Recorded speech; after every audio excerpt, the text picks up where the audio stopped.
as far as they're concerned, are relaxed about the current situation. They believe that Brian wants to join them in Old Trafford, so therefore they're confident, comfortable and relaxed with regards to his stance. You have to remember that Manchester United last week had their initial and first bid rejected by Brentford, which we understand to be a total of £55 million. Brentford looking for upwards of £60 million. So they're not a million miles away. You'd imagine that a second offer, which we said last week on Sky Sports News was being prepared, will be a lot closer to what Brentford are looking for.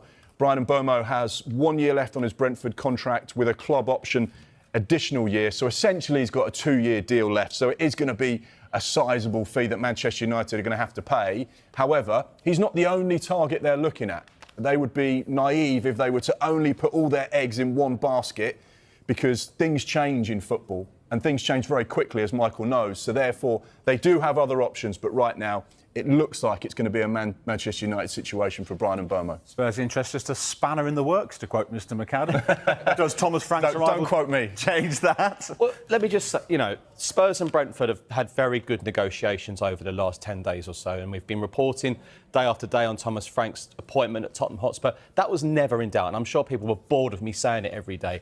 But what I kept stressing was the delay. Well, not really a delay, it's probably the wrong word, but the coaches coming in, and they've taken some good coaches from Brentford. Now, you do wonder now what potential players Thomas Frank might fancy at Brentford, and does he want to take a number of players from Brentford? It is talking Nathan Collins, the defender who's been absolutely brilliant for them at Brentford. But in terms of Mbeumo, there have been initial discussions about a potential deal. They are interested in him. Antoine Semenyo is another player Spurs like as well. But at this stage of the window, they are just one of a number of top attacking players Spurs have been in discussions with. The encouragement Spurs have had, Jules, is the fact that Brian Mbeumo and Thomas Frank have a brilliant...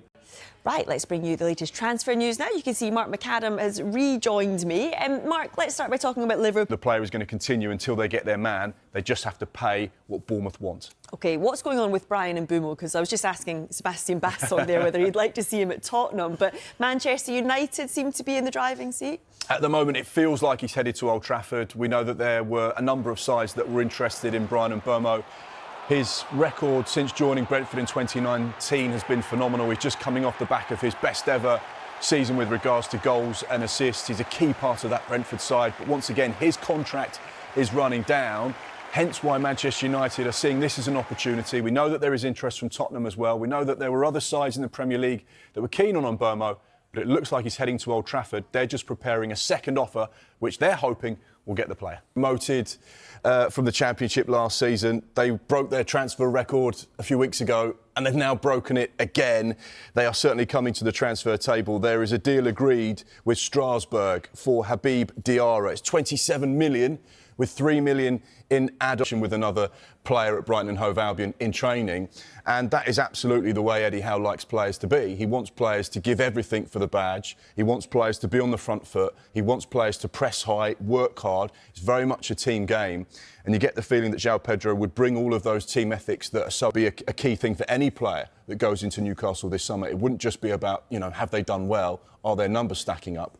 Are they an Eddie Howe player? And that's where a lot of players, you think, actually, they're really good, but they're not an Eddie Howe player, so they'd never be a target for Newcastle. You said there that maybe Brighton, or Newcastle rather, weren't too close with João Pedro. Are Manchester United any closer in terms of Brentford's Brian Mbeumo?